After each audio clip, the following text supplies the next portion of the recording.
What happens to your performance when you stop lifting? It's a thought I know that will be running through most brains of rugby players this time of pre-season. You've grafted hard to shave seconds off your bronco, add kgs to the bar, but is that all going to be for nothing when the summer holiday rolls around? Well, in this video, I'm going to be sharing with you my top 5 tips to manage your strength and conditioning while you jet away on holidays this pre-season, so you don't have to worry. PS, tip number 5 is the most important. Now, before we get into the tips, why do I feel like this is an important topic to talk about? Well, people normally fall into one of two camps. Number one, they do absolutely nothing and send it at the buffet 24/7. Get in my belly! Or number two, they try and follow their normal routine and get frustrated when they can't do that. And I'll be honest, I've been both. I remember it was the summer of 2017. I was just coming off the back of the Welsh under 20s camp and I had a holiday booked with the lads to Cavos. Typical first holiday vibes.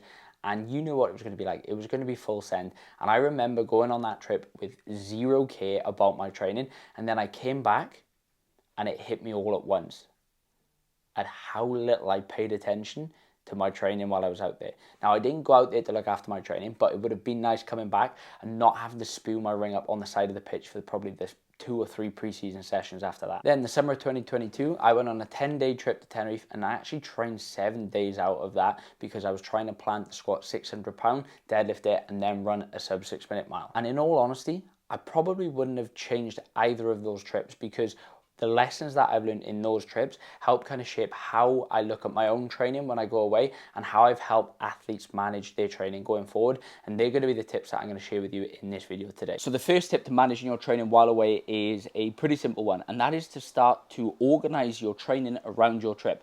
More often than not, if you do some future planning and you look at when you're going to go on holiday, you can manipulate training intensity, training volume, and training frequency in the build up to coming on holiday, which just means that when you're on the holiday itself, you can take that week as a deload week. And on a deload week, we know that we do less training as a whole, and it's normally easier training and shorter sessions, which means that you can get those things in very, very easily while away.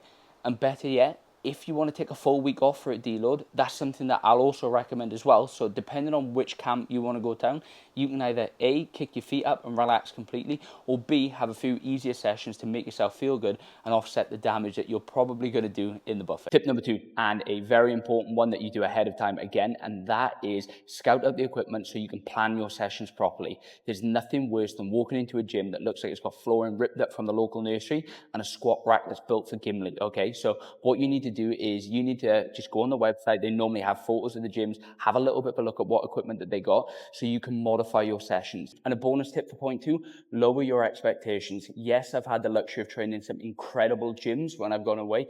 However, more often than not, they're not that incredible. So don't place the expectation that every session needs to be perfect. You need to hit a bullseye. The whole point of training while on holiday, if you are going to do it, is just making sure that you're hitting the board and just accumulating those sessions rather than building for a peak. Following on from tip number 2, where you're going to have limited equipment, is why tip number 3 is prioritize speed and power. This is something that you don't need equipment for. You just need your body weight, and you tend to bring that away with you on holidays. If not, some more from the buffet. All you need to do is start your sessions off with some speed and plyo-based stuff. Whether you want to sprint, whether you want to jump, you have access to the medicine balls you could throw as well. This should make up the start of your sessions, and not only are you going to be taking off a big bucket of speed and power, you're going to be making an effective session rather than stringing together random bodyweight shit that you just think you have to do because that's all you've got access to.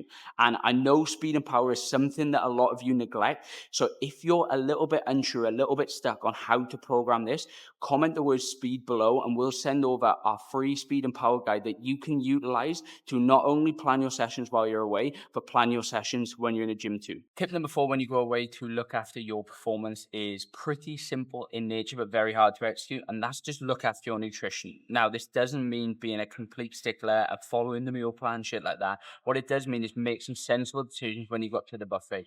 So rule number 1 is eat like an adult. Every child that I've seen walking from the buffet has had plates full of pancakes with chocolate all over the top of them. Probably not a good idea for breakfast. Makes sense, right? So channel that common sense to the decisions you make around lunch and evening as well. And the second tip that's super valuable is build your meals around plants and protein. This way, you're going to get the right macronutrients in terms of protein. So when we're looking at protein, try and make leaner choices. So there's been some pork belly up here. Swap that for chicken. The eggs, you can peel the yolks off these and have the whites to get some extra protein in. They're going to be very, very simple. And the other one is just add some plants in there. Salad, it is a thing. People say salads don't win scrums, but they do normally lead to you living a longer life. So make sure that you have some fruit, have some veggies around your meals, and then add the carb sources in sparingly, because that way you're going to make sure that you monitor your overall calorie intake and you don't come back to pre-season looking like a melted welly boot, not able to get around the park. And tip number 5, and probably the most important tip, do whatever the fuck that you want to do. And if you need some validation to relax and kick back, research states that the residual training effect, which is simply how quickly you start to detrain a certain quality after not training it.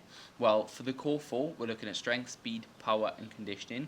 Strength is the slowest to detrain of around 30 days, and speed is the fastest, and that's still 5 days plus or minus 3. So what you've got to realize is that 7 days off, you're not really going to do any damage. And if you think just kicking your feet up, enjoying some time to yourself is needed, guess what? You go do you and slay queen. So they are my top 5 tips to manage your training while you're away. But what you've got to realize is that the holiday maybe accounts for 1 out of the 52 weeks in the year. If you're not looking after those 51 weeks that you're not on holiday and being as dialed in as you can there, then you're going to struggle naturally. And that is why I created a video series that we'll be running through how to create the perfect program for rugby players in a step-by-step guide. Part 1 is out, so make sure that you give that one a watch. And thanks very much for watching this video.